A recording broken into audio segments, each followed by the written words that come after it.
Hi, I'm Dr. Barry. I'd like to inform you on something that's came to my attention recently. The United Nations and the UN visited Bendigo. Now, Bendigo city, as we can see, is a very interesting city, lovely, beautiful place, been there quite a lot over the years. I'd say the Irish spent a lot of time there because a lot of things are named after the Irish, but that's another problem. But the United Nations have took a fancy to this place. So what they're planning to do, they're going to make this into one of these mega cities which have been established in other parts of the world, and now they're going to do it in Bendigo. And this will be referred to as human inhabitation, an inhabitation zone, which the rest of the Australians will be outsiders. So it's going to be a state within a state. That sounds interesting, doesn't it? Now, all of the councillors, bar one very brave councillor, wouldn't go along with it, and it slowed the system down. So imagine the United Nations have come here, along with the representatives from the European, supposed to be a common market, that's just another lie. It's another part of one world government, but they come here and they're going to make, if they can, Bendigo an independent city within the state of Victoria, which is queenless anyway, so the Queen is gone from here as well. We have treasonous people running the place. Now, the mosque is another subject. Plans were submitted for a two-storey building, a building with 2 floors, right, on one plan, but the other plan which they tried to sneak through to the council was that it was a basketball stadium, a community centre with 2 floors high for basketball, but what they really wanted was 2 levels of floor. And it's just the planning was corrupt, and they didn't get it passed. So it's in a bit of a stay at the moment. But due to all these factors, individual councillor has been ostracised by the council and has suffered an enormous amount of loss, pain and suffering and humiliation. So I was introduced to a friend, Brian Shaw, who went up there on Sunday a few weeks ago and informed and helped the people which turned up. Now, a large number of people turned up, and a lot of these people were put in a situation like a grand jury. The case was presented, and the rights and wrongs were adjudicated upon by citizens of Bendigo. So a number of charge sheets were laid, like a grand jury, by the people there, and have been signed by these people, and that will be presented to the Supreme Court. Now, I'd like to introduce you to Mr. Brian Shaw, who's been doing this. He's a farmer from way back, and he's very informed when it comes to the Constitution. So I'd like you to introduce you to that meeting on the Sunday. So let's have a look at Mr.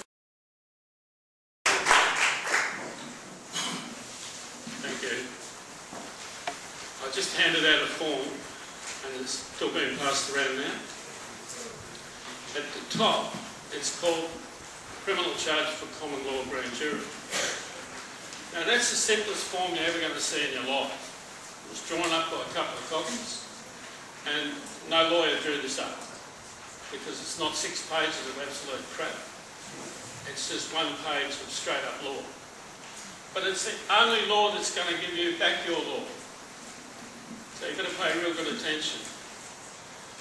Because if you try to do this now, you won't be able to do it. And you'll go down and sort of say, where's my rights? Well, you haven't got it. It says the Criminal Act emanating out of the state of Western Australia to an end. And that's, keep going, Derek, please. That's stop there. That's the Acts Amendment and Repeal Courts and Legal Practice Act, January 1, 2004. Keep going, mate. Supreme Court Act 1935, that's only a portion of the actual Act. I want to see who agreed to that Act. Because you see what they've done? They chucked the Queen out, and the state governor substituted himself for the Queen. Now that's John Sanderson, who is now the monarch of Western Australia. Did you agree to that? Well, if you don't walk into the courtrooms It means you're all having a picnic about this. If you don't take a stand, you'll never get your law back. It's got to be one section of this particular Act. But look what it's done. Who issued the writ for the Victorian Senators last election? Nobody knows because you haven't looked at the writs. You just go and do something. You're told to vote. Check your writs. Now, because we created this sheet, it actually outranks the courts. So we're about as welcome as a pork chop at a Jewish barbecue with this sheet in the court. But who the hell gives a hoot? Because I don't. So we created what you call common law grand jury. Because we did have statute law, we were the only state in the whole UK premise that had statute law for grand jury. It was section 354 of the Crimes Act. Any time, oh, you've got it up there. You're way ahead of me, mate. Just this one here is common law treason. It doesn't matter whether it be fraud, treason or misprision of treason. I'll tell you what the three are. Fraud is, it's a non-disclosure of a material fact. Now what's the material fact that wasn't disclosed? They chucked the Queen out the window. Now anyone who understands constitutional law knows you have to have a referendum to do that. Anybody see it? Now I read those words, because unless I walk out with 23 of these, I haven't done my job. But if I've got 23, I've got a common law grand jury indictment, we can give it to the full court of the Supreme Court. Now what happens then? His picture will come up shortly. The boss of that court is Chris Maxwell. When Chris gets this common law grand jury, what happens to Chris? He's either got to activate all the statute law he was sitting on, there's about 70 or 80 on there, or he cops it as the accused. Is that fair? Hey, hello? You're the jury. If you don't make a decision, nothing's happening. Nothing's happening. You know, get in the car and switch it on. Truck, in our sense. Bloody Mac with a grunt. The accused in the period from 1st of January 2004. Julie's just been in a court matter. The moment the Constitution is brought up, that court's supposed to be sitting in federal jurisdiction as a Chapter 3 court. Can it? And it was in, the first directions hearing was in front of Jack Forrest. I was in front of Jack Forrest in July 2012 with 73 affidavits. He ignored every bit of this. Now, should I let him get away? No. So now that I know Julie, over the weekend I wrote out 42 counts on Jack. Is that fair? Yes. Just one, misprision of treason, and here's two here, treason and misprision, that one's there, fraud, which is okay, that's good. But treason and misprision of treason can only be done by a grand jury, that's authority law. And guess who sits on the grand jury? You're in. Which means you can get the upper arm now. If you refuse to do something with that sheet, give it to kitty litter. Because that's all it'll be. But if you do something with it, and we will do the rest with it, we're going to walk out of these towns with, we only need 23 of these sheets. You put the accused up there, that's Julie's call, whoever she wants to make the accused. Whenever treason is involved, it must be 2 witnesses. We got this sheet that simple, it's not funny. A 6-year-old kid in high school would understand this. So get on the page. Come on. Just checking, Brian, but you just said 2 witnesses, and you've got, on that form, you've got 1 informant, 1 witness. That's your 2 witnesses. The informant and the witness. The informant counts as a witness? Yes. Thank you very much for that. Yeah. So I'll read these words. The accused in the period from 1st of January up to and inclusive of the present time in the state of Victoria. Whenever you're doing a criminal charge, it must have a time, it must have a place. And it can't be duplicity. It can't be 2 different days. What I've done in the period of. An original state within the Commonwealth of Australia did with it. Now, where I'm saying that is because they say, well, that's West Australia, got nothing to do with us. The President of the Court of Appeal tried that little furphy on me once before. He said, Mr. Shaw, this is the state of Victoria, we're the Supreme Court of Victoria. Got nothing to do with West Australia. I I said, Your Honour, with that I suspect I might be a farmer, but I'm not an idiot. But when I looked, you were still the Commonwealth of Australia. So was West Australia. And when they vote, all them little suckers out of West Australia, the senators and the House of Rep, get on a plane, go and sit in the Canberra with our people. So if they've committed treason in West Australia, did they commit it the moment they walk in and sit in the Senate or the House of Reps? Yes. That's section 44, subsection 2, which takes out every senator and House of Rep.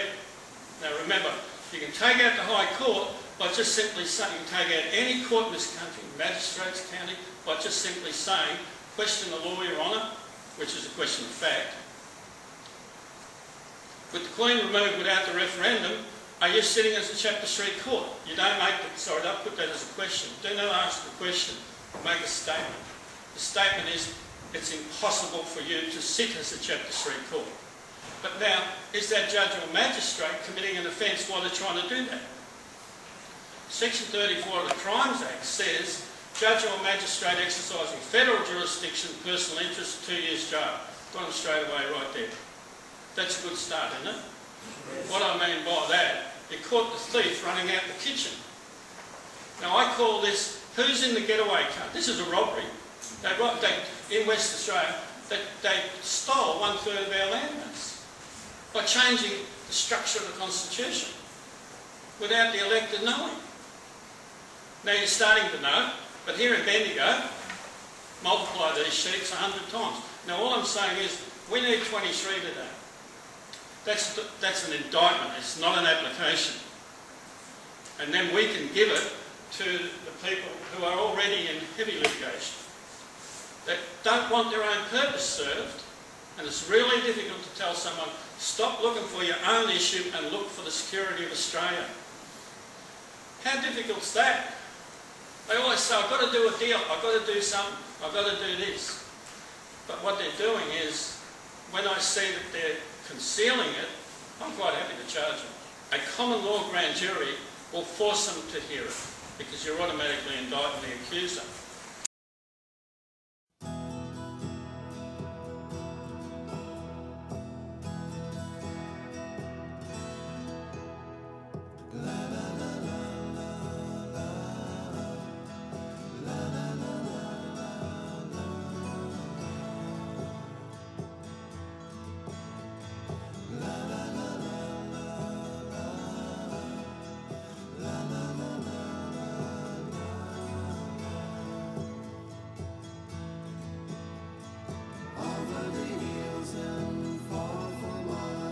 She's waiting for love to be realized. I'll send her my heart covered as a gift, and hope that you'll take it into her side. La la la la la la la la la la.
Well, now that you've seen Brian Shaw's informative demonstration in Bendigo to the people, I hope you've learned something from it. I did, and I think a lot of people in Bendigo did as well.